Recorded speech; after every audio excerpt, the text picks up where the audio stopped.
مجھے آپ بتائیں، مجھے 7 سال ہو گئے، فجر کی نماز کے بعد جمعے کے دن میں انہی لوگوں کو دیکھتا ہوں، ابھی تک ان کی حاجت پوری نہیں ہوئی۔ 20 سال گزر گئے، پورے علاقے سیٹ ہیں، عمرے کے لیے جاؤ، حج کے لیے جاؤ، بھیک مانگنے والے ہمارے لوگ ملتے ہیں، اور تو دنیا کے کسی خطے کے نہیں ملتے۔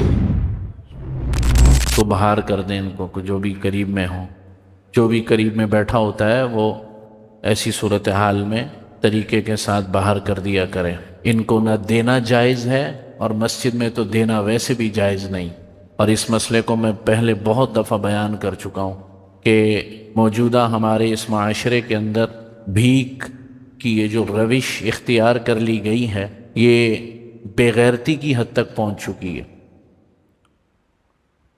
آپ بڑے حیران ہو رہے ہوں گے، اور شاید بعض لوگ دل میں سوچ رہے ہوں بڑے سخت الفاظ مولوی صاحب استعمال کر رہے ہیں۔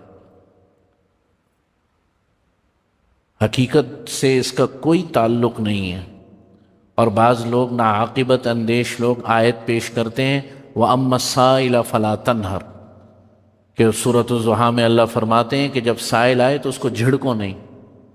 یہاں جھڑکنے کی بات نہیں ہو رہی، ایک مسئلے کی بات ہو رہی۔ دنیا کی ہر جگہ کا ایک ڈیکورم ہے، ایک اس کا پروٹوکول ہوتا ہے۔ یہ اللہ کے گھر اس کام کے لیے رہ گئے ہیں کہ یہاں کوئی پروٹوکول، کوئی ڈیکورم نہیں۔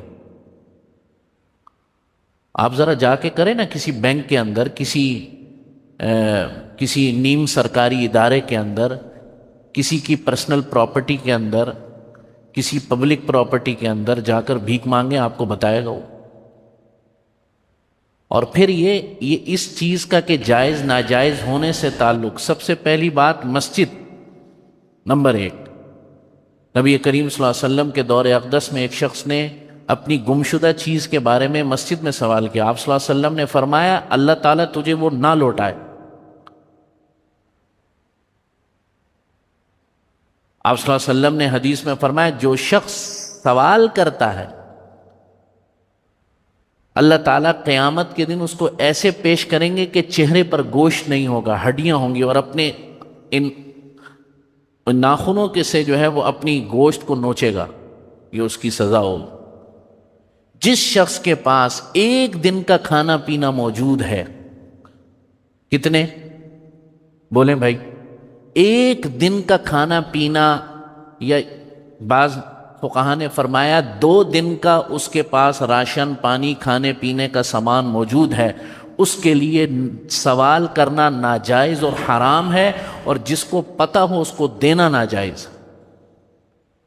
مجھے آپ بتائیں، مجھے 7 سال ہو گئے، یہ ابھی میں تو ایک نارمل جنرل بات کر رہا ہوں، سیم فجر کی نماز کے بعد جمعے کے دن میں انہی لوگوں کو دیکھتا ہوں، ابھی تک ان کی حاجت پوری نہیں ہوئی۔ 20 سال گزر گئے، اور لوگ بھی دینے والے ان کو جب کہتے ہیں وہ باز نہیں آتے، ان کو غزہ کے مسلمان نظر نہیں آتے، ان کو مدارس کے طلباء نظر نہیں آتے، قال اللہ قال الرسول پڑھتے ہوئے یہ بھکاری نظر آتے ہیں۔ اور رہی صحیح کسر ہمارے معاشرے میں دسترخوانوں نے پوری کر دی۔ بڑی عجیب صورتحال، یعنی پوری قوم دسترخوان پر لگی ہوئی۔ بھائی دسترخوان ایسی جگہ لگانے چاہیے جہاں جو جگہ آفت زدہ ہو۔ کون سی جگہ ہو؟ آفت زدہ ہو۔ غزہ اس وقت آفت زدہ ہے، اس سے بڑھ کر کون سی آفت ہوگی؟ آفت زدہ وہ جگہ ہوتی ہے جہاں سیلاب آئے، آفت زدہ وہ جگہ ہوتی ہے جہاں پر کیا کہتے ہیں زلزلہ آ جائے، آفت زدہ وہ جگہ ہوتی ہے جہاں آسمانی آفت، قدرتی آفت یا نیم قدرتی آفت آ جائے۔ وہاں دسترخوان لگائیں، لاکھوں کروڑوں بہائیں، وہاں پر اربوں روپے بہائیں۔ جس شہر کے اندر نوکری موجود، مزدوری کے مواقع موجود، جس شہر کے اندر جناب کوئی کچھ نہیں ہوتا، ایک پھول 200 روپے کے پھول لے کر بھی اگر کوئی بیچے تو اس شہر کے اندر گزارا کر سکتا ہے۔ سب ڈھکوسلے بازی ہے، حالات تنگ ہیں، اس میں کوئی شک و شبے کی بات نہیں، لیکن ایسا بھی کوئی جو ہے وہ نہیں ہو گیا کہ جس چوراہے پر جاؤ، جس جگہ پر جاؤ، اور اس میں سب سے بڑی کمزوری آپ لوگوں کی، یہ کہاں سے آتے ہیں؟ پورے علاقے سیٹ ہیں، ڈیفنس گزری سے لے کے فیز 6 تک علاقہ سیٹ ہے، ایک پورا ٹھیکیدار ہوتا ہے اس کے اوپر، فیز 6 کے آگے فیز 7 تک پورا ایک ٹھیکیدار ہے، ڈیفنس کا پھر پورے ڈیفنس کا ایک ٹھیکیدار ہے، لاکھوں کروڑوں روپے کی بولیاں لگتی ہیں کیونکہ سب سے زیادہ پیسہ یہیں سے کمایا جاتا ہے۔ مین جو چوراہے ہیں بہادر آباد اور اسی طریقے سے طارق روڈ، اس کے الگ ریٹ ہیں۔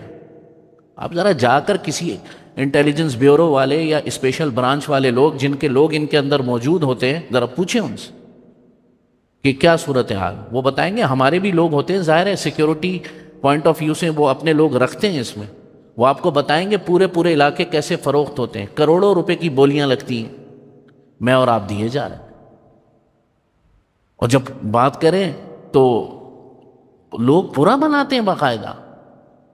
میں مسئلے کی بات تو بعد میں کروں گا، مسئلہ تو میں نے آپ کو عرض کر دیا، ایک دن کا جس کے پاس کھانے پینے کا سامان موجود ہو، یا بعض فقہا نے فرمایا 2 یا 3 دن، اور اس کے پاس کوئی انتظام نہ ہو، اس کے لیے سوال کرنا جائز نہیں ہے، ناجائز اور حرام ہے۔ سخت وعیدیں اللہ پاک نے قرآن مجید میں ارشاد فرمائے۔ ہمارا بھی دل چاہتا ہے، دل نرم ہو جاتا ہے بعض اوقات۔ یہاں دوست احباب بیٹھے ہوں گے، ایسے ایسے عجیب واقعات پیش آئے یہیں اسی مسجد میں۔ ایک دفعہ پولیس والے آ گئے عشاء کی نماز کے بعد، مولوی صاحب خیر تو ہے؟ میں نے کہا کیا ہو گیا؟ یہ اسفند صاحب بیٹھے میرے سامنے، DHA کے لوگ آ گئے، آپ نے اس کو وہ فائلیں لیے پھر رہا تھا انڈس ہسپتال فلاں، میں نے یہاں اپیل کر دی، میرا بھی دل ہو گیا، ہم بھی انسان ہیں بھائی، دل یہاں پہ ہمارے بھی دھڑکتا ہے۔ انہوں نے کہا اس کو 4 مسجدوں سے جوتے مار کے نکالا ہے کئی دفعہ۔ یہ ابو بکر مسجد میں ایک دفعہ گیا تو وہاں پر انڈس ہسپتال کا ہی ڈاکٹر موجود تھا، اس نے فائل دیکھی، اس نے کہا ابھی میں کنفرم کرتا ہوں۔ اس نے اپنے کولیگ کو میسج کیا، یار یہ نمبر ہے، اس نے کہا سب جھوٹ ہے، ایسا کوئی بندہ نہیں، یہاں پہ کوئی نمبر نہیں ہے جی۔ تو خیر کہنے کا مقصد یہ ہے، اور پھر مسجد کا ایک باہمی تقدس اور ادب، یہ ایک بہت شان والی جگہ ہے، یہ شاعر اللہ کے اندر داخل ہے، یہ اس کا بالکل وہی مرتبہ ہے جو کعبۃ اللہ کا مرتبہ ہے۔ یعنی کعبۃ اللہ اپنے مقام کے لحاظ سے اور اپنی فضیلت کے اعتبار سے بڑا ہے۔ کیا فرمایا حدیث میں کہ تمام مسجدیں اللہ کے گھر کی ایسی ہیں جیسے بیٹیاں، یعنی یہ ایک مثال دینے کے لیے۔ اس کا ایک صرف اگر کسی چیز کا تقدس نہیں ہے تو اسی جگہ کا نہیں ہے۔ یہ مسلمانوں کو یہ بات سوچنی چاہیے۔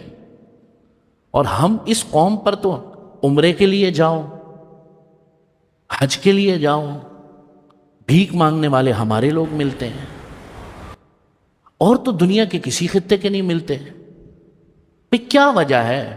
وجہ یہ ہے کہ آپ لوگ اور پورا معاشرہ سپورٹ کرتا ہے اس چیز کو، اور دلیل دیتا ہے وَأَمَّا السَّائِلَ فَلَا تَنْهَرْ۔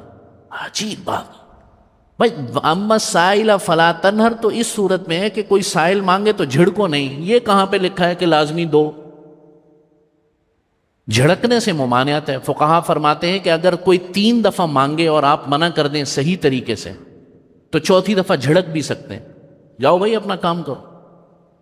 3ری دفعہ، 4تھی دفعہ آپ 1 دفعہ منع کریں، بھائی کہیں اور خاموش ہو جائے، 2 دفعہ، 3ری دفعہ، 4تھی دفعہ وہ آپ کے اوپر سوار ہو جائے، آپ اپنی فیملی کے ساتھ موجود ہیں، آپ اپنے بچوں کے ساتھ موجود ہیں، آپ کسی انتہائی ذاتی مصروفیت میں موجود ہیں، اور ایک سوار ہو جائے تو وہ تو سوار ہوگا، اور پھر آپ اس کو کہیں تو پیچھے سے آواز آتی ہے، نعرہ لگتا ہے بھائی جھڑکو نہیں۔ عجیب۔ رب تعالیٰ نے اس امت کو دینے والا بنایا ہے۔